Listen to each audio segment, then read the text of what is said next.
mengabdi.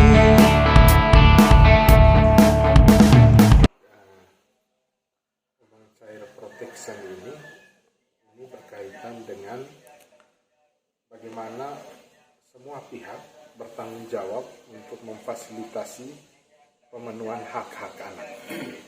Jadi anak-anak ini, mereka yang usianya di bawah 18 tahun, termasuk yang ada dalam rahim seorang ibu, mereka ini memiliki hak-hak dasar. Dan hak-hak dasar ini dilindungi oleh negara yang masuk di dalam apa yang kita sebut sebuah produk hukum Undang-Undang Perlindungan Anak. Jadi omong tentang child protection ini, omong tentang bagaimana negara, bagaimana semua pihak bertanggung jawab untuk memenuhi hak dasar anak. Ada 4 ini hak dasar anak. Ya, hak hidup, hak tumbuh kembang, ya, hak partisipasi, dan hak perlindungan khusus. Ya. Hak perlindungan khusus ini perlu juga mendapat perhatian yang serius karena beberapa tahun terakhir ini kasus kekerasan anak ini cukup banyak, miris. Ya. Potret anak di wilayah kita saat ini agak memprihatinkan. Ketika ada begitu banyak kasus kekerasan fisik, kekerasan seksual, kekerasan verbal, psikologi, termasuk penelantaran. Dalam konteks itulah kami coba bertemu dengan banyak pihak untuk mengingatkan ini. Pihak-pihak yang ada termasuk guru-guru PAUD ya, untuk memahami hak dasar anak sekaligus untuk memahami bahwa komunikasi dengan anak itu memiliki standar-standar tertentu, spesifikasi tertentu ya, yang persis berbeda dengan ketika kita berkomunikasi dengan orang-orang dewasa. Demikian. Pribadi mengapresiasi bahwa guru-guru PAUD selama ini berperan, meskipun banyak orang yang belum paham. Jadi ada satu hal yang saya perlu beritahu. Bersama dengan teman-teman pegiat PAUD di Kabupaten Manggarai, saya mengajak semua supaya kita bersama-sama kerjakan stigma masyarakat itu supaya pupus. Stigma apa, Bo? Ayo tobo PAUD, tobo. Omong di kalian masyarakatnya, saya ngelompok pusat. Tomo saya ngelompok pusat, tema bayar apa? Fokus kore.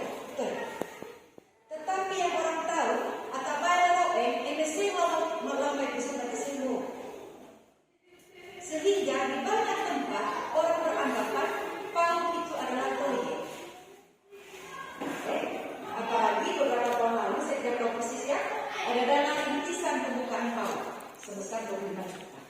Dan kami temukan dalam perjalanan beberapa waktu ada PAUD yang terima dana rintisan tapi PAUD-nya tidak. Jadi tugas kami di Pokja PAUD Cacapolo. Itu tugas kami di Pokja PAUD Cacapolo. Ya, Cacapolo apa? Iya, Cacapolo semua kemudahan yang terjadi dalam pengelolaan PAUD di Kabupaten Manggarai. Ya. Memang untuk ibu-ibu semua, ini semua guru atau pengelola? Pengelola ya? Pengelola PAUD. Ini kami minta supaya Anda semua melengkapi data dan serius jalankan PAUD. Ya. Kali ini mereka dapat budak PAUD yang paham PAUD. Itu saja. Ya. Yang paham PAUD, paham tentang PAUD. Jadi kalau kami PNK, saya tekan betul untuk kerjakan berbagai data kondisi PAUD, baik mulai dari pengelola, baik mulai dari tenaga pendidiknya, maupun peserta didik itu ada masuk. Beberapa tahun ini kita kehilangan banyak kesempatan pendampingan dana dari pusat untuk PAUD. Ya. Tahun lalu semua wilayah di Indonesia itu memperebutkan dana peningkatan, salah satunya peningkatan kapasitas guru PAUD. Ya. Tadi sudah tersedia, jadi kita kurangi supaya anaknya tetap merasa keinginannya diterima, tapi dikasih solusi yang lain supaya uang anak tidak habis terus, gitu ya. Kita bisa mengungkapkan ini kita kok ke anak-anak, tapi prinsipnya adalah tenang dulu ya.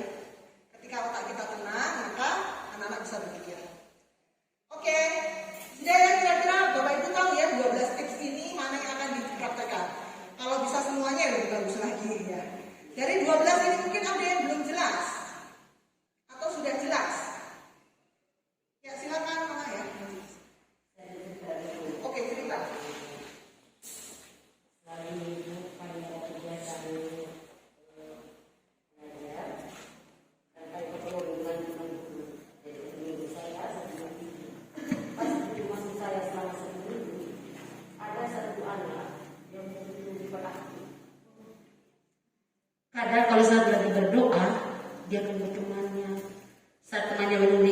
bahkan dia tendang. Terus sampai dia pukul teman. Akhirnya teman ini menyampaikan, "Ibu, kok saya dipukul Viano namanya, Bu? Saya dipukul terus sama Viano ini dan bahasa kotor." Jelas itu saya manusia kan, setiap hari selalu ada dia nakal sekali. Terus saya bilang, "Siapa ngajar kamu bahasa kotor?" Dia bilang, "Mama, Ibu." Jadi besok dia lagi mengulang lagi hal yang sama. Terpaksa itu saya datang harus cuci. Maksud saya betul dalam emosi. Cepat saja dia bisa mengenal bagaimana cara mengatasi, apakah saya harus berkata orang tuanya. Karena kalau di sekolah kan mereka dididik agar tidak merasa kotor. Mereka makin juga kasih keluar kata-kata yang tidak bagus. Jadi saya minta Ibu Alu barangkali bisa berikan solusi yang terbaik untuk kami. Terima kasih Bu dari Pautel kami. Kita nomor supaya Ya untuk terlihat anak-anak kita yang hiperaktif kalau seperti di ini, tempat apalagi tadi udah tahu ya bahwa itu dia dapat contoh dari buktinya keluarga. tadi itu Prinsip cara minta kerja bantuan otak. gitu caranya saya Berikan seperti itu. pengalaman yang berbeda, maka anak berlaku berbeda. Paham? Kalau kita di sekolah, di rumah dia dicubit, di sekolah dia dicubit, dia tidak akan berubah sikapnya. Jadi kita berikan pengalaman yang berbeda. Dengan cara apa? Itu kalau bisa setelah pembelajaran ya, 15 menit main sama dia berdua. Dari situ dia akan percaya kepada mama ya, bahwa mama itu pribadi yang menyenangkan, aman, tidak seperti mamanya di rumah. Mohon maaf ya. Supaya apa? Jalur otak itu akan bergerak membentuk jalur syaraf yang baru bahwa oh saya dicintai oleh guru saya. Dia di rumah kan begini jalurnya otaknya ya. Oh saya dibilang dimaki, saya malas, bodoh, tidak bisa diam toh. Nah jalur syaraf baru akan terbentuk ketika dia mengalami pengalaman yang berbeda. Oh, ternyata buku menyenangkan, saya diajak main, bercerita. Ini harus bentuk jalur syaraf sehingga apa? Dia berubah perilakunya. Yang pertama. Yang kedua, inilah pentingnya parenting class Bapak Ibu.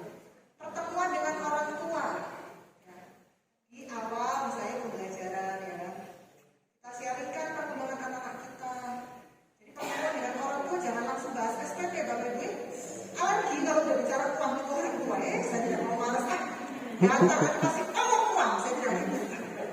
Gitu ya. Jadi kita bisa dalam pertemuan itu kita sampaikan ini perkembangan anak-anak Bapak Ibu yang sudah bagus ini ya, yang perlu kita kerjasama lebih lagi Bapak Ibu untuk mendidik karakter di rumah Bapak Ibu. Karena anak-anak itu belajarnya apa sih dengan panca indera, dengan melihat, dengan mendengar, dengan meraba. Sama kalau kita dia mendengar makian, dia akan belajar bahwa ya benar kalau itu memaki orang tua saya sih memaki, berarti saya boleh. Jadi kerjasama ya. Terus cara yang kedua itu mama, coba 15 menit saja main sama dia. Nanti kalau udah connect, ya, terhubung connect, mama bisa kasih nasihat atau kasih cerita. Terus kasih mainan-mainan yang menenangkan dia. Contohnya apa? Main tepung, dikasih air ya, jadi seperti adegan itu pedong ya. Nah itu menenangkan anak, main pasir ya, menggambar itu menenangkan dia. Kemudian main bercerita ya, dengan bercerita ya, kita bercerita. Kalau memang dia spesifik punya gangguan ADHD ya, hiperaktif memang bisa. Ya, saya nggak tahu. Jadi kan hiperaktif itu ada dua Bapak Ibu, memang dari dari lahir. Yang kedua dari pola asuh, saya tidak tahu. Nah kalau saya, tapi semuanya ada solusi. Saya punya klien terapi hiperaktif. Mamanya itu satu udah minum obatnya. Yang kedua, kalau ke gereja, dia bisa lari ke altar, ambil barang-barang semuanya. Apanya mamanya tidak stres dan mandi. Setelah terapi, ya, terapinya dengan bermain. Bermain, mamanya coba, buangnya saya coba dia tidak minum obat selama terapi oke. Dan ternyata hasilnya baik-baik saja. Dia bilang begini, sekarang dia di gereja tenang buangi, malah saya bingung dengan kakaknya. Kakaknya yang malahan jadi tidak tenang, tapi ini anak tenang. Sampai mamanya, teman mamanya pun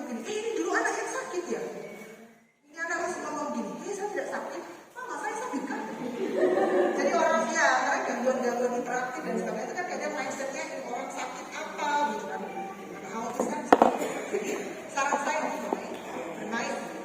Bermain itu sangat powerful, sangat kuat buat mengubah anak-anak Bapak Ibu. Jangan sepelekan bermain.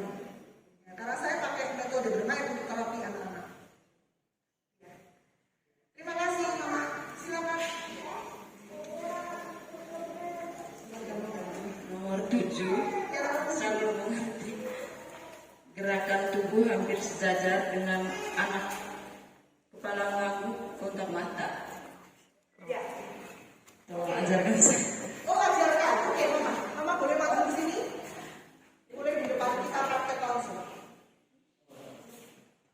Mama jadi anak-anak ya, saya jadi gurunya.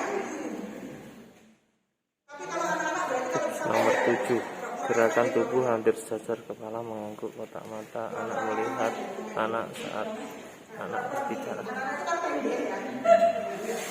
Nah, misalnya anaknya ini kan, anak-anak kecil kan, anak-anak itu lihat kita seperti raksasa Bapak Ibu gini loh. Nah, supaya didengarkan, sebenarnya levelnya adalah begini. Kita hampir sejajar dengan kot setara apa ya? Sama tingginya. Jadi seperti itu. Kita yang sering ketemu itu anak Pak Beci. Mana yang sakit? Yang ketemu itu sering itu ini Gitu. Daripada suaminya karena ganti tangan. duduk saja kan, lebih enak ya. Gitu ya, biar rasanya sebagai anak kan gitu kan. Sama, itu contohnya. Kalian saya kan ngajar di SMA 2 Oke tahun. Bapak Ibu, itulah contohnya ya. Jadi saya Kalau bisa guru kita anak. itu memendek Jadi ketinggian anak ya kalau. Tapi kalau kita pas-pasan berat dan sebagainya sesuaikan sendiri. kita mengalir Dia sakit tidak gitu ini ya. markas kita Oke, saya lanjutkan Bapak Ibu. supaya Kalau tidak ada 12 ini, ada apa namanya prinsip berkomunikasi efektif. Ini sebenarnya tadi sudah ya. bukan kita Yang pertama sesuaikan dengan cara kerja otak. Nanti di saya catat. Yang kedua, bila anak mengungkapkan emosinya entah senang atau sedih, berkomunikasilah menggunakan otak emosi kita jadi tadi saya supaya terkoneksi dengan anak sehingga anak mendengarkan kita. Ini ada prinsip koneksi sebelum koreksi. Apa prinsipnya? Koneksi. Kita ikuti gerakan saya. Koneksi sebelum koreksi. Artinya apa? Koneksi. Bangun hubungan dengan anak dulu. Terima emosinya dulu. Oh, aku sedih. Wah, lu gembira. Baru kasih batasannya, kasih solusi, baru kasih nasihat. Anak kalau lagi marah, kita kasih nasihat, ya, tidak masuk. Karena marah itu yang bekerja adalah otak emosinya. Makanya kalau kita berkomunikasi pakai emosi juga. Emosi maksudnya bukan marah ya, tapi tenang ya. Jadi koneksi sebelum koreksi. Bangun hubungan dengan anak, emosi dengan anak, baru kita menasehati. Tidak bisa langsung menasehati ya. Nah ini cara kerja otak. Kayak COVID ya, ada zona-zona ya. Emosi kita ada zona-zona juga Bapak Ibu.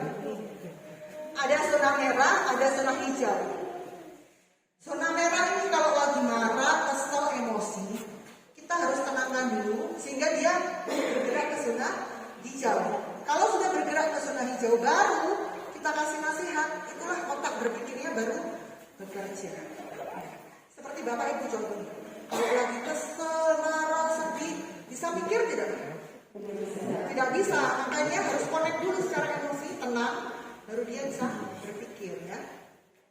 Ini namanya regulasi emosi. Nih contohnya ya, ini ada zonanya, zona biru ya. Nih, sakit, sedih ya, bosan ya. Bosan, sakit, sedih. Apa yang harus kita lakukan kalau kita ada di zona biru ini Bapak Ibu? Rest area, istirahat. Kalau kita ke zona hijau berarti lanjut, go ya. Kalau slow, ini lagi frustasi ya, lagi melo-melo ya, khawatir ya. Tenangkan diri ya, tarik nafas ya. Kalau ini marah, ini zona marah, ini marah-marah, merah-marah ya. Ingin berteriak ya, out of control ya. Ini kita perlu stop. Stopnya bagaimana? Kita tenang dulu, slow dulu baru bisa stop.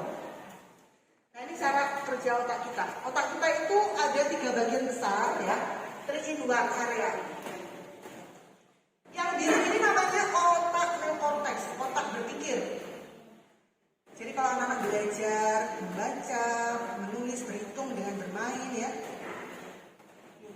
berbicara ya dengan bahasa yang terstruktur. Ini yang bekerja adalah otak warna biru, ini namanya neokortex ya. Yang merah ini namanya otak limbik. Ini yang mengatur emosi kita. Kecil sebesar kacang, tapi pengaruhnya besar. Ya. Yang hitam ini dari sini ke sini ya, itu namanya ya otak reptil, otak bertahan, otak batang otak ya. Ini ada 3 ya, ada apa? Korteks, otak berpikir, limbik, otak emosi, batang otak, otak bertahan dari ancaman ya. Ini otak yang mengatur hal-hal yang di bawah alam sadar. Misalnya bernafas, ya. Bernafas kan kita tidak sadar, atau otomatis kan refleks ya. Ini yang mengatur adalah batang otak. Nah, ini saya jelaskan satu-satu, ini batang otak. Nah, batang otak ini akan aktif Bapak Ibu kalau anak-anak itu ditakut-takuti, diancam, dimarah-marahi ya. Ini dia perlu bertahan. Jadi anak-anak tidak bisa belajar pada bagian batang otak ini. Kalau dia ditakut-takuti, diam, nanti Pak Polisi tangkap. Dia kan takut kan? Dia otak korteksnya yang biru tadi itu tidak bisa mikir, macet cuma sampai di sini. Ibaratnya itu seperti itu ya. Terus yang kedua adalah yang warna merah. Inilah yang bilang cita-cita sakitnya itu di sini. Padahal sebenarnya merasakan adalah emosi itu ada di otak yang merasakan ya. Nah, kalau anak-anak itu merasa disayang, dipuji ya, dia senang ya, bangga dipuji karyanya, itu yang merasakan adalah otak limbik, otak emosi. Nah, anak-anak itu yang berkembang lebih dulu adalah otak emosinya. Otak berpikirnya itu, yang warna biru tadi itu akan matang di usia 23 tahun Bapak Ibu. Makanya kalau kita lihat anak-anak remaja, ugal-ugalan, rasanya tidak pakai otak berpikirnya dengan baik ya. Tidak tahu aturan, tidak pakai helm ya. Otak berpikirnya kurang maksimal. Karena apa? Memang karena belum matang. Usia 23 baru matang. Makanya kenapa pernikahan usia dini itu tidak diperbolehkan. Karena apa? Salah satunya adalah otak berpikirnya itu belum matang. 23 tahun.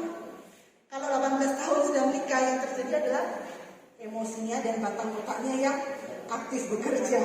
Ya. Seperti itu ya. Terus yang ketiga ini otak berpikir ya.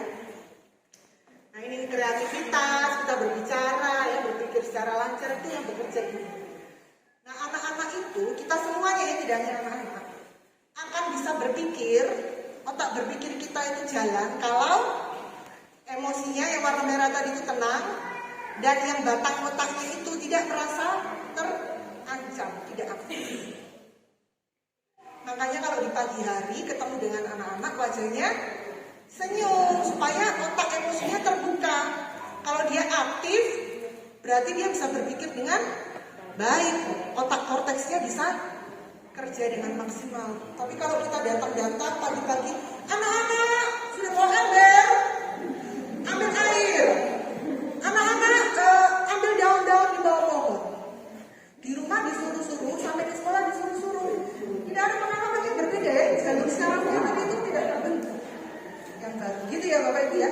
Jadi begitu nyampai ke sekolah, anak-anak, apa sukacitanya hari ini? Bagaimana kabarnya? Supaya apa? Otak emosinya dibuka dulu Bapak Ibu. Ketika otak emosinya terbuka, maka otak berpikirnya bisa jalan dengan baik. Paham ya? Jangan sebiasa-biasa, nanti batang otaknya yang aktif duluan. Iya. Ya ini apa? Analoginya. Kita bisa pakai tangan. Yang ini tadi otak, coba kita ikuti ya. Yang ini otak berpikir. Yang ini otak limbik. Yang ini batang otak. Semakin kita menjauh, otak korteks kita begini. Ini kita dalam keadaan zona merah. Lagi emosi. Pastikan begini, otak berpikir kita mengendalikan otak emosi dan batang otak kita. Supaya anak-anak tenang dan kalau dinasehati bisa mendengarkan. Kalau gurunya marah-marah ya begini ya, otak berpikirnya tidak akan bisa maksimal. Menjauh dari otak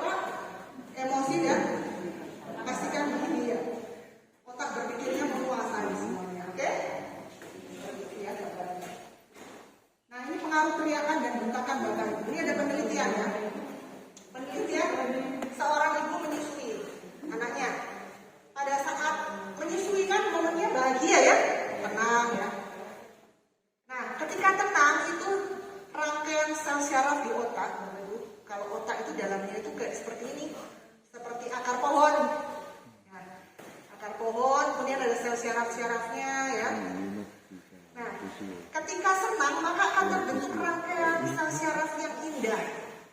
Kita bayangkan seperti lampu pohon Natal ya. Kabel-kabelnya kan rangkaiannya indah. Tapi begitu dibentak ini anak, diteriak, langsung rangkaian itu akan menggelembung sel syarafnya dan akan pecah seperti balon. Nah, kita tidak mau teriakan, bentakan ini merusak sel syaraf otak anak kita. Kalau sudah rusak nanti susah betulkannya.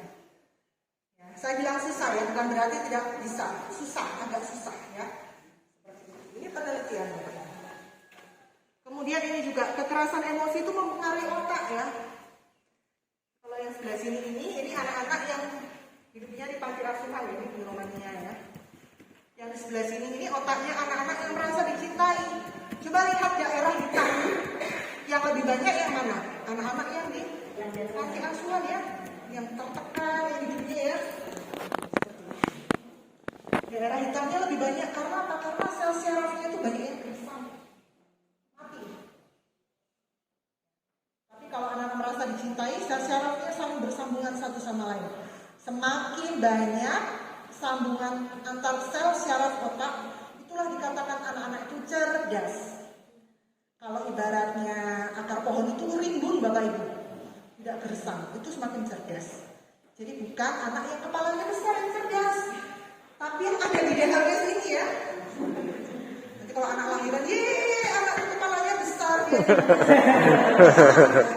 Isinya itu yang menentukan ya. Gitu ya. Nah, isinya bisa berubah tadi dengan kata-kata ya, kita perbaiki ya. Oke, ini juga bukti scan-nya ya, yang sebelah sini ini scan otak anak usia 3 tahun ya, dua-duanya. Yang sebelah sini ini anak yang diabaikan. Yang normal ya, coba lihat ukurannya ya, besar ya. Tapi anak-anak yang diabaikan ya, tidak disayangi, 1/4 ukuran otaknya mengecil. Makanya kenapa kekerasan emosi, fisik ya itu tidak diperbolehkan karena apa? Pengaruhnya ke otak langsung. Kalau otak sudah terpengaruh, perilakunya juga itu ya Bapak Ibu ya. Oke, sampai di sini Bapak Ibu selesai materi saya. Ya, mungkin ada pertanyaan atau masukan ya, atau pengalaman. Silakan. Ya, silakan Pak. Ya. Kita kembali ke poin yang Yang A. A. Hindari memotong pembicaraan pada anak. Nah, ini kegiatan di lapangan itu. Jadi yang kita alami ada 2 anak ini yang sedang bertengkar. Nah, yang satu mengatur diri dengan baik, ternyata dianya berbuat salah. Terus kemudian sepanjang kita lagi mendengar pembicaraan dia, sementara yang menjadi korbannya itu terus menangis dan berteriak histeris. Kira-kira langkah apa yang kita lakukan ketika kejadian ini akan terjadi bersama di lapangan? Jadi mungkin ini juga menjadi pembelajaran bagi kami yang ada di lapangan ketika ini ada. Sekian, saya kembali. Ya, terima kasih. Pak siapa namanya? Pak Uber. Pak Uber, kita praktek langsung Pak Uber. Pak Uber jadi anaknya, saya jadi Pak Uber. Ayo Pak Uber. Supaya kita tahu Pak Uber. Pak Uber. Pak Uber, ayo Pak Uber. Wah, saya gitu ya, gitu ya. Karena ada 2 anak. Oke, ya Bapak yang lapor. Yang anak yang lapor, oke? Yang lapor. Boleh ke depan. Langsung action dulu ya. Ya, langsung action dulu ya. Langsung ini lapor ya. Oke, tapi saya minta satu volunteer yang akan jadi korban. Wah, kalau satu-satu kita bisa belajar Bapak Ibu. Dari kasusnya Pak Uber ini bagus sekali ya. Pak Uber ya. Pak Bisa. Ayo Pak Blizzard. Blizzard penting. Gampang jadi ini ya, korbannya ya Pak. Mau di mana di korbannya di sini ya? Nangis Pak, nangis. Nangis ya Pak. Entah nangisnya gaya apa terserah ya. Gaya India, gaya Itu kayak Korea. Oke, ini saya sisanya itu saya ambil polanya. Ya, Sisanya kan sebenarnya pemilik barang kan dia, namun saya yang ambil, dan justru saya lagi yang melaporkannya. Saya ini tapi si korbannya tidak menangis. oke. Sebenarnya kan barangnya miliknya. Ya, yang ini kan istilahnya sorry ya, seperti mencari pembenaran. Oke, padahal dia yang salah. Oke. Ini cerdas dua anak itu mencari pembenaran Ini itu. kan si anak PAUD kan, Sudah Pak? PAUD, sudah TK nih, pembenaran. Anak PAUD, oke. Ini eksil anak PAUD ya, bukan anak SMA. Ini ya, mungkin caranya berbeda. Oke, saya tahu dia lagi menulis ya.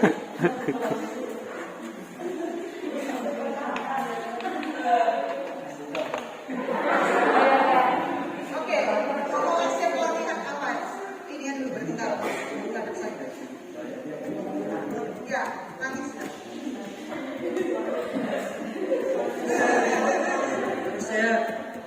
Rasanya saya tidak perlu menangis karena saya kan korban.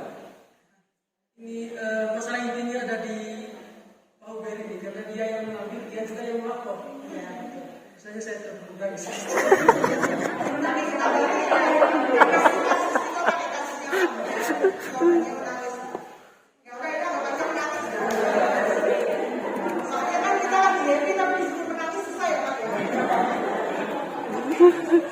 Ibu, saya punya bola itu bu, saya punya bola.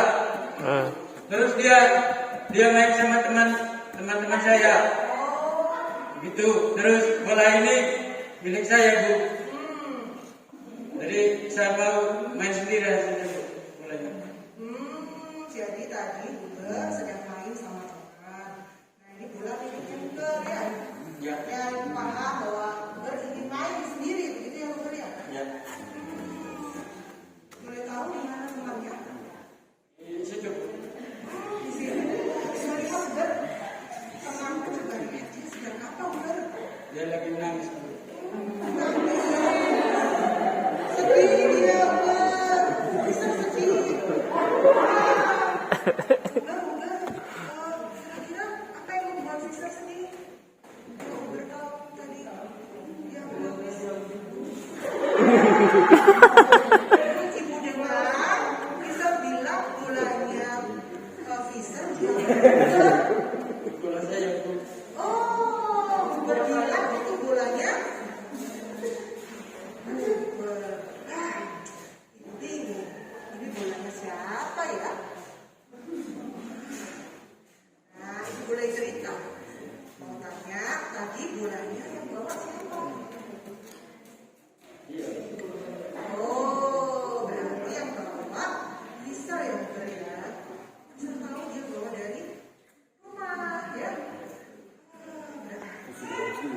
Bolanya siapa ya kalau dia bawa dari rumah? Iya, bolanya bisa. Jadi bagaimana caranya aturan kita di sekolah ini semuanya harus senang. Bagaimana caranya ya supaya bisa senang lagi, bisa bermain sama Uber lagi? Iya, bisa mau apa? Boleh ajak dia lagi main sama-sama bolanya. Boleh? Oke? Bisa temani atau bisa mau sendiri? Saya biar mau sendiri. Bisa temani. Oke. Halo Fisher. Ini tadi Uber ingin main sama Fisher. Main bola bersama ya Uber ya? Iya. Oke, Fisher ke Uber bilang, Fisher tidak mau. Nanti kalau Fisher sudah siap, boleh ya main lagi. Kita tunggu Fishernya siap main sama Uber lagi. Oke? Bisa? Gitu ya? Fishernya tidak apa-apa. Bisa perlu dibantu ibu guru untuk tenang? Sudah tenang? Oke, terima kasih. Fisher dan Uber, anak yang suka berdamai. Silakan dulu. Seperti itu yang bisa Bapak Ibu. Gitu ya Pak Uber ya? Kira-kira bagaimana bisa berbagi ya? Ya. Pak Fisher mau bicara? Ya? Mau bertanya silakan. Lanjut. Terima kasih. Ini yang menjadi dilema saya berkaitan dengan bagaimana bagaimana kita mengaplikasikan tips ini di lingkungan yang mana sedikit saya flashback atau sedikit cerita pengalaman bahwa sejak dulu saya tidak pernah mendapatkan komunikasi seperti ini, begitu. Di mana bukan merasa saya tidak diterima atau segala macam, tapi proses pengaplikasian tips-tips ini jarang saya temukan untuk budaya-budaya di lingkungan kami, khususnya di Manggarai. Jadi yang menjadi dilema saya adalah bagaimana kami tutor ini mengaplikasikan tips-tips ini sementara budaya kami bertentangan dengan cara atau tips-tips yang akan diaplikasikan. Contohnya tadi di mana jarang sekali saya temukan kalau di PAUD ataupun SD, SMP, SMA sekalipun bahwa anak-anak itu diterima. Contohnya, anak-anak diberikan tempat, diberikan peluang untuk mengekspresikan atau menjadi dia sendiri begitu. Bagaimana kami para tutor ini mengaplikasikan ini di lingkungan kami? Karena berdasarkan pengalaman saya juga, kami juga dulu kalau misalnya minta sesuatu bukannya disayang-sayang tapi malah tambah dipukul. Sekarang bagaimana kami tutor ini menyesuaikan ini dengan lingkungan kami? Jadi itu saja pertanyaan. Terima kasih. Ya, pertanyaannya bagus ya, Pak Mister. Terima kasih untuk keterbukaannya. Saya bisa paham kesulitan yang Bapak hadapi. Karena di lingkungan ini tidak ada contohnya gitu ya Pak Mister ya tentang fisik. Yang pertama adalah Bapak Ibu, kita sudah dewasa itu kita sudah membawa masa kecil kita. Fisik yang kecil dulu itu kadang muncul lagi dalam relasi dengan sesama. Itu yang perlu diwaspadai Bapak. Nah caranya adalah Bapak Ibu bisa berkomunikasi dengan Fisher yang kecil. Fisher, oke. Dulu Fisher waktu kecil tidak dihargai oleh orang tua Fisher. Tapi sekarang Fisher mau jadi guru yang berbeda, yang mau menghargai murid-murid Fisher. Komunikasi. Saya pernah ajarkan ini ke adik saya bilang, aneh ngomong sendiri. Tapi ini penting Bapak Ibu, dialog dengan diri sendiri. Itu yang pertama. Yang kedua adalah bedakan antara budaya dan kebiasaan Bapak Ibu. Budaya Manggarai itu bagus sekali. Saya tahu Lontolio. Dia mendengarkan. Benar tidak Bapak Ibu?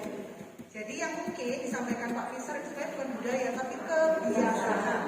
Bukan budaya, karena budaya Manggarai saya tinggi hormat. Luar biasa saya menghargai anak-anak. Contohnya ya di sekolah ya. Dia berusaha untuk supaya anak bisa sekolah ya. Itu yang kedua. Yang ketiga pakai prinsip cara kerja otak. Di dalam sel syaraf otak anak kita tadi ya, sel baru, jalur syaraf baru, jalan yang baru akan terbentuk ketika dia punya pengalaman yang berbeda.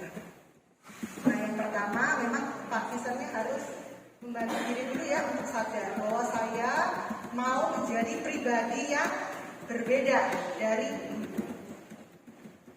Kalau masalah bertentangan dan sebagainya dengan kebiasaan, saya kira pelan-pelan Pak dilakukan.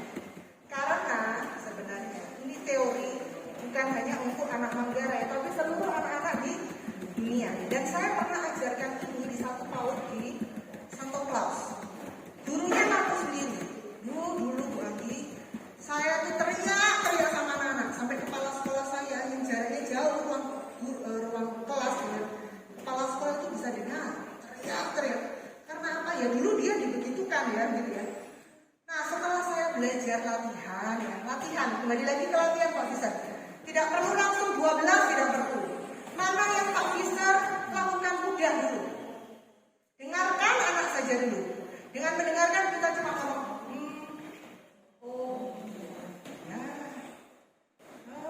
terus bagaimana? Itu saja dulu. Itu menurut saya mungkin mudah ya, tapi saya tidak tahu Pak Fisher. Jadi kembali lagi ke pribadinya Pak Fisher ya. menjadi guru yang berbeda. Karena apa? Karena kita mau membentuk anak-anak yang berbeda dari yang sebelumnya ya. Benar tidak Pak Profesor? Ya, anak-anak yang mau mendengarkan. Begini Bapak Ibu, anak-anak, pengalaman anak-anak itu akan terbawa ke sampai dewasa kan benar? Nah, pengalaman itu juga akan terbawa pada relasi hubungan suami istri Bapak Ibu. Itu dari pola asuh. Itu teorinya ada, pengalaman nyatanya juga ada. Saya punya teman seperti itu. Dia dididik pola asuh yang otoriter, tidak didengarkan. Nah, teman saya ini perempuan, dia dididik oleh orang tuanya yang demokratis. Orang tuanya sering bercanda, mendengarkan.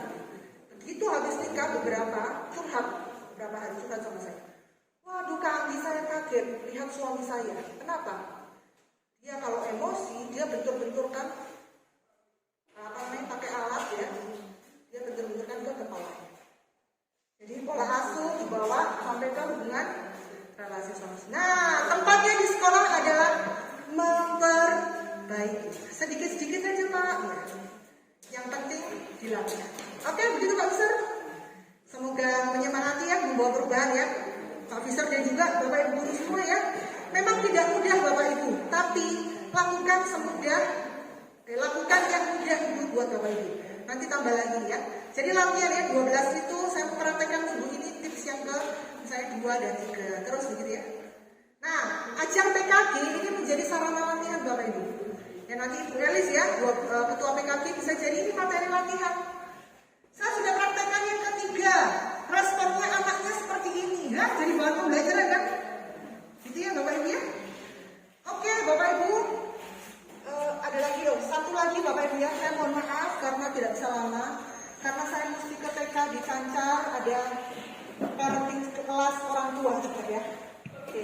Ya, jadi untuk pertanyaannya dibatasi seperti Ya, kebetulan kita punya minum juga di belakang ini Ya. sudah mau hampir dingin. Oh sudah berdiri ya, terima kasih ya, mohon maaf. Terima kasih Bu Agi dan selamat siang kepada teman semua. Menarik sekali apa yang dipaparkan oleh Ibu Agi. Menurut saya kalau kita semua mempraktekkan hal seperti itu di sekolah kita, saya kira majulah. Tapi sama bertanya begini, dalam kenyataan hidup kita setiap hari juga Ibu Agi, justru anak yang tertekan di dalam hidupnya, contohnya anak jalanan, nilai jualnya tinggi. Sementara anak yang selalu dininabobokan oleh orang tuanya, nilai jualnya rendah. Contohnya banyak anak jalanan itu menjadi pejabat, menjadi penyanyi, karena berangkat dari pengalamannya yang sengsara itu, dia sungguh-sungguh berjuang. Lalu di satu sisi kita mendidik anak-anak itu dalam saya bisa mengambil kesimpulan dalam keadaan yang baik, suasana yang baik, kemudian macam dininabobokan begitu. Tapi ujung-ujungnya, khususnya anak orang beradab itu, selalu dininabobokan mereka. Tapi nilai jualnya kurang. Bagaimana itu bisa dijelaskan Ibu? Terima kasih. Terima kasih Pak. Ya. Terima kasih pertanyaannya. Ya, jadi kalau lihat perkembangan anak itu ada beberapa aspek ya. Kalau di PAUD itu ada berapa aspek Bapak Ibu? Kognitif, apalagi bahasa, apalagi sosial emosional ya, moral agama, satu lagi seni ya, satu lagi bahasa. Nah kita di PAUD ini berharap semuanya seimbang. Nah kita lihat lagi nih, angkatannya tahun berapa itu? Yang pejabat yang seperti itu. Kalau kita lihat dari perkembangan manusia, saya tidak tahu ya, memang daya juangnya tinggi. Tapi bagaimana dengan sosial emosionalnya? Ya, bagaimana misalnya dengan dia bertutur kata dengan orang lain? Ya, memang yang kelihatan adalah daya juangnya. Oh, dia jadi pejabat. Kita lihat dulu pejabat model apa? Apakah yang mendengarkan orang lain? Apakah yang otoriter? Oke, itu dari segi keuangan dan jabatan. Tapi di pendidikan kita tidak melihat anak seperti itu. Seimbang di area-area semuanya ini harapannya. Emosinya bagus, otaknya bagus, bahasanya bagus ya, fisik motoriknya bagus seperti itu.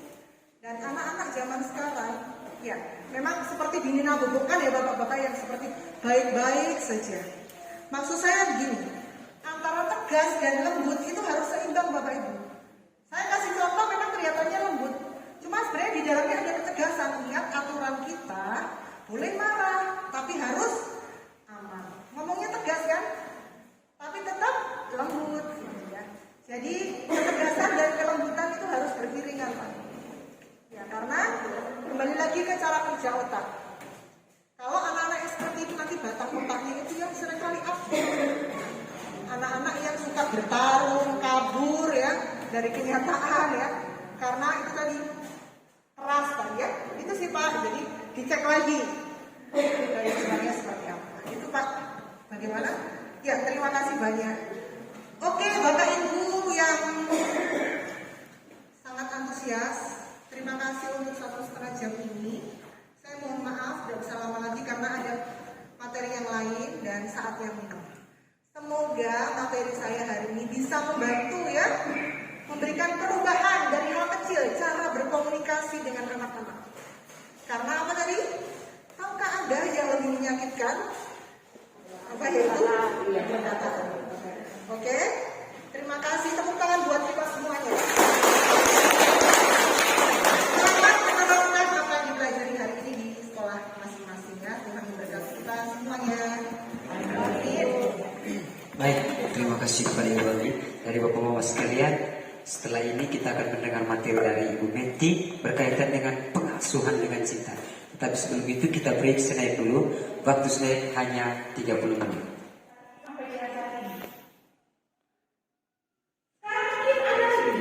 Bapak-bapak yang ingin mau bercerita tentang masa lalu, silakan, masa kecil.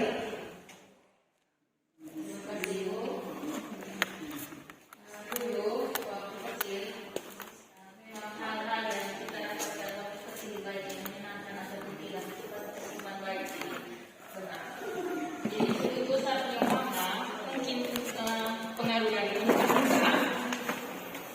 mama itu tidak pernah ketika kami melakukan kesalahan dinasihati pakai mulut saja, tetapi tangan, kaki pasti melayang ke anak. Itu cubit, itu pasti cubit.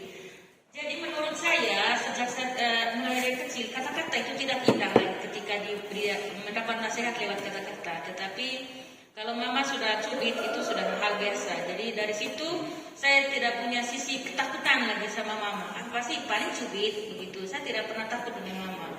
Jadi karena terus menerus dan berulang-ulang di masa kecil itu sampai dengan saya tua.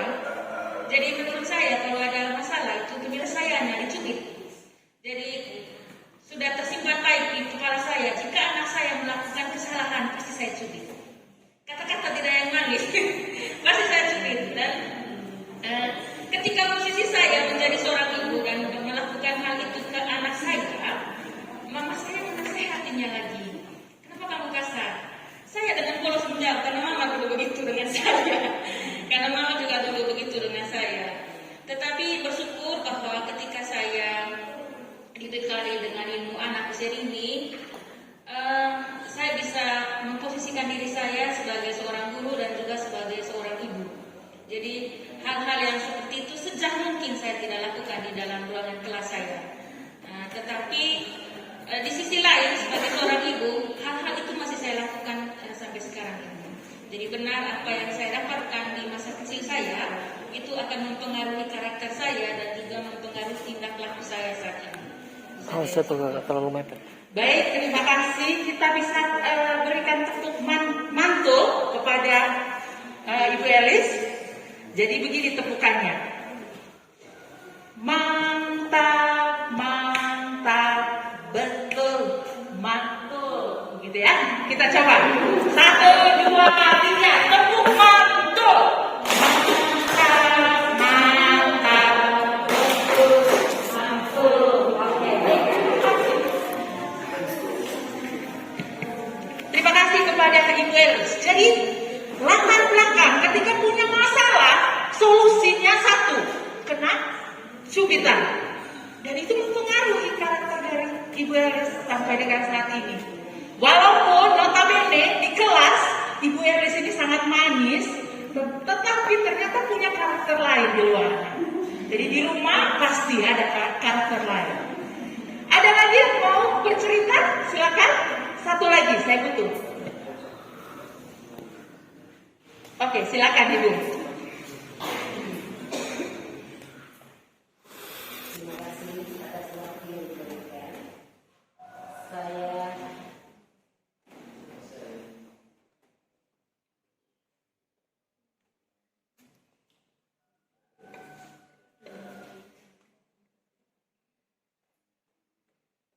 terima kasih atas waktu yang diberikan. Saya dari Paut Veronica Bene menceritakan pengalaman waktu masih kecil.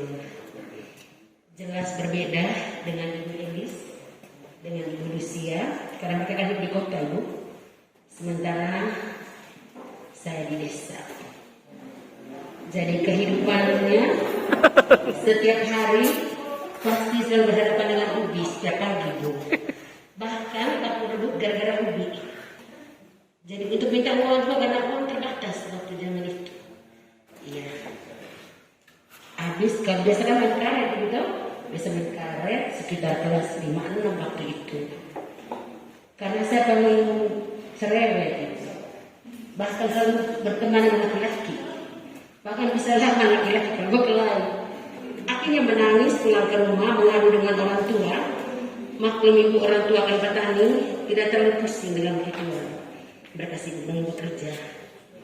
Ya, jadi kalau memang sudah capek menangis, ya berhenti sendiri. Karena kita minta apa uang tidak ada. Paling ya dengan kasih sayang yang sudah bilang begitu. Bahkan mama juga berserta bapak. Makanya kalau tidak boleh berkelahi dengan orang, jangan bergaul dengan siapa-siapa. Kalau tidak mau ada teman, ya duduk saja dalam rumah. Itu. Nah sekarang untuk sekarang pendidikan dari orang tua artinya memberikan juga motivasi kepada anak. Apa yang saya dapat dulu itu juga yang saya terapkan kepada anak-anak. Jangan memberikan uang. Artinya begini gitu. Kalau mereka minta uang untuk saya punya anak, saya jarang sekali untuk langsung beri. Paling tidak saya tanya dulu keperluan apa. Kalau hanya untuk jajan itu tidak boleh karena uang pas-pasan. Jadi seperti itu. Jadi secara ekonomis saya memberikan teladan kepada anak. Terima kasih. Baik, terima kasih Rabu. Ibu siapa tadi? Ibu Veronica. Dengan latar belakang hidup yang serba terbatas, makan saja harus pakai ubi. Dan akhirnya itu membuat Mama Veronica harus ada motivasi. Saya harus berubah ini.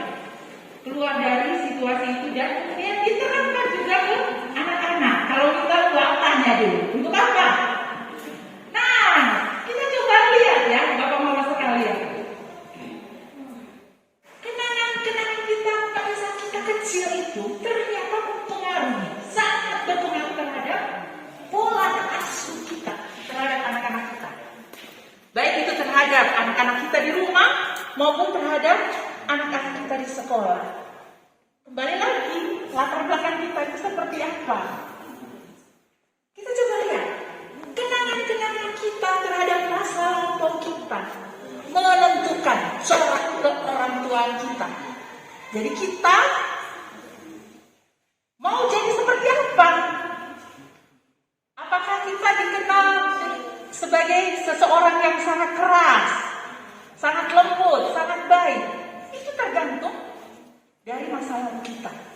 Jadi tidak peduli apakah itu kenangan yang positif ataupun yang negatif. Apalagi kalau misalnya kita pada saat kita kecil, cubitan itu kan hanya sedikit dari kekerasan yang kita dapatkan. Bagaimana kalau misalnya sampai membuat anak itu menjadi korban kekerasan, dipukul sampai dia semangkuk, sampai dia tidak berdaya lagi. Apa yang terjadi terhadap anak-anak itu? Mudah-mudahan saja kita semua yang ada di tempat ini tidak mengalami hal yang demikian. Karena kembali lagi, hal itu akan mempengaruhi dan menentukan corak ke orang tua kita. Apakah kita mau jadi orang tua yang baik di mata anak-anak kita, ataukah menjadi orang tua yang jahat di mata anak-anak kita. Sekalipun kita dapat mewariskan uang dalam jumlah yang besar, kita mau sekolahkan kita punya anak di tempat yang luar luar biasa. Menjadi dokter, menjadi guru, dan lain sebagainya. Tetapi pusaka terbesar ialah kenangan-kenangan yang baik dari anak-anak kita tentang diri kita. Jadi, anakku mau mengenalkan siapa dirimu? Wih, sama orang tua dulu keras tadi. Kami, macam mama cerita tadi, tidak beri salam saja, langsung berlutut. Jadi itu yang mau Anastasia kenangkan tentang orang tuanya. Begitu juga kita ketika kita sudah menjadi orang tua. Apa yang mau kita tuliskan di buku gambar dari anak-anak kita? Apakah kita harus menjadi orang tua yang super cerewet, super kejam, sedikit-sedikit apa dipukul, sedikit-sedikit marah dan lain sebagainya. Jadi sekali lagi kenangan-kenangan kita itu mempengaruhi bagaimana kita mengasuh anak-anak kita. Sekarang ada pertanyaan berikut, kira-kira apa respon kita terhadap individu yang sukses ataupun gagal dalam hidup? Misalkan ada orang-orang yang ada di sekitar kita, dia sangat sukses, baik dalam pendidikannya, pekerjaannya, mendidik anak dan lain sebagainya. Kira-kira pertanyaan apa yang muncul pertama kali di dalam kita punya diri? Kira-kira?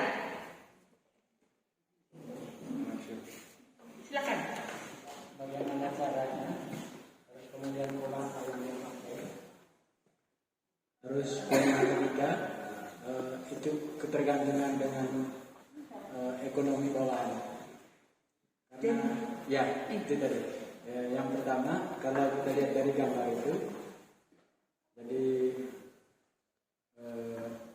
pola asuhnya itu bagaimana, terus kemudian dari keterbelakangan ekonominya juga masih terbawah, terus kemudian memang kadang istilahnya gennya itu dari orang tuanya juga bisa terbawah. Jadi mungkin respon dari saya. Oke, baik. Mungkin ada yang lain lagi? Kira-kira apa saja pertanyaannya? Tadi Bapak bilang bagaimana dia dibesarkan, bagaimana dia diasuh, bagaimana latar belakang ekonominya ini. Kira-kira pertanyaan apa yang muncul kira-kira? Misalnya mama, lihat mama punya anak dari mama punya saudara sudah sukses. Kira-kira apa pertanyaan mama pertama kali untuk orang tua?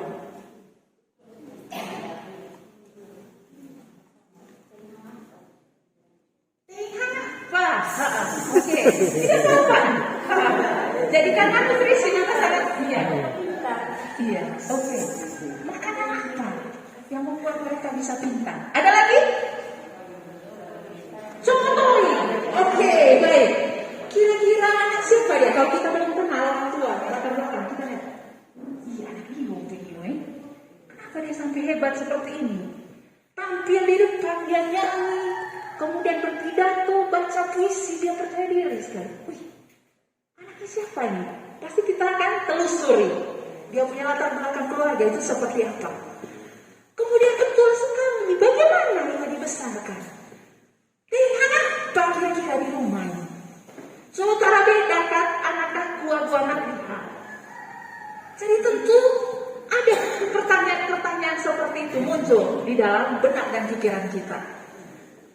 Ternyata Bapak Ibu sekalian, keluarga itu berperan penting dalam pengembangan diri seseorang.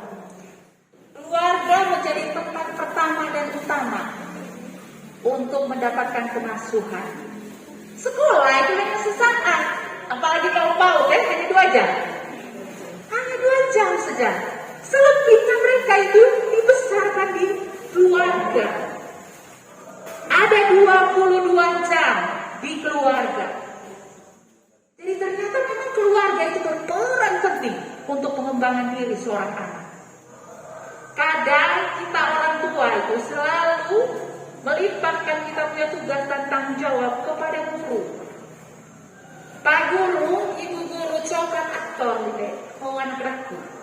Sementara dia lupa tugas yang pertama dan utama itu adalah tugas dia sebagai orang tua.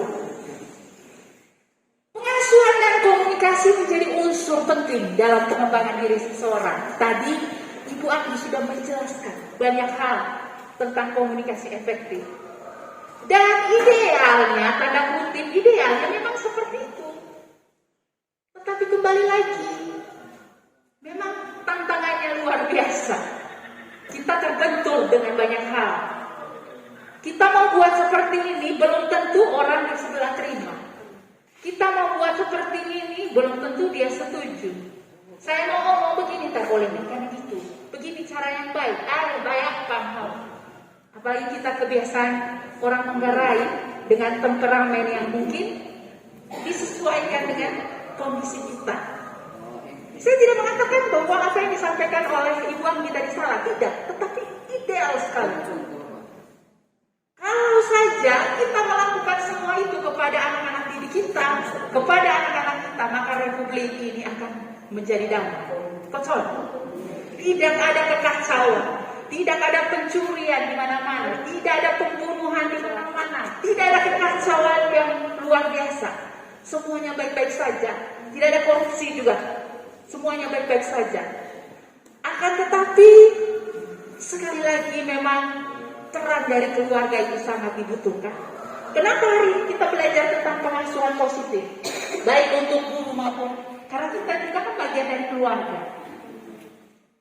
Jadi ini dimaksudkan supaya memang kita harus merubah kita punya pola asuh yang sudah sangat konvensional, tradisional, zaman dahulu kala. Emeto ini gana, dia belum tertib, dia belum disiplin dan lain sebagainya. Baik, kita lanjut. Kira-kira apa itu pola asuh? Ada yang tahu apa itu pola asuh?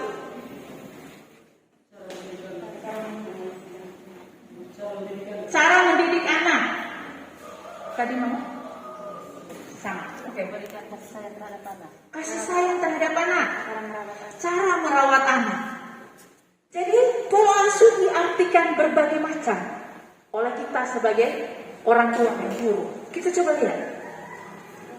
Pola asuh atau pengasuhan itu merupakan proses interaksi antara orang tua dan anak dalam mendukung perkembangan fisik, emosi, sosial, intelektual, spiritual, sehingga anak tumbuh dan berkembang menjadi pribadi yang cerdas, mandiri, sehat, berbudi pekerti, yang luhur dan berakhlak mulia. Jadi interaksi, ngomong interaksi loh, hubungan, sentuhan langsung dengan anak. Jadi tidak bisa kita ngomong dari jauh saja. Satu anak ini dia sudah besar. Dia nanti kalau sudah besar harus jadi guru supaya dia bisa jadi orang yang hebat, jadi orang yang luar biasa. Kira-kira kalau misalnya tontonan saya main kata tatua dia lalu anak bisa tangkap tidak dia punya maksud? Tentu tidak bisa. Nah, bagaimana caranya supaya dia punya maksud itu tersampaikan kepada anaknya? Bagaimana caranya? Kita panggil dia tuh, duduk bersama. Kalau anak-anak biasanya tidak suka yang formal-formal tuh, sambil dia bermain, kita ajak dia cerita. Nah, waktu masih kecil ini biasanya kan guru selalu tanya, kalau sudah besar mau jadi apa? Banyak ini jawaban anak-anak ini. Mau jadi guru, mau jadi polisi, mau jadi pilot, mau jadi dokter. Nah, kira-kira dia punya keinginan dan impian mau jadi guru, mau jadi dokter dan polisi itu bisa tercapai tidak tanpa adanya campur tangan orang lain? Tidak bisa toh? Tentu harus ada campur tangan pihak lain. Di antaranya orang tua, guru di sekolah, lingkungan, tempat dia tinggal. Semuanya berpengaruh. Bagaimana kalau misalnya dia sebut saya mau jadi guru, tapi dia punya orang tua tidak menyekolahkan dia, bisa jadi guru tidak? Tentu tidak ya. Oleh karena itu pola asuh ini adalah interaksi antara anak dan orang tua. Orang tua yang menghubungkan anak-anak supaya dia punya impian, dia punya cita-cita itu bisa terlaksana. Iya.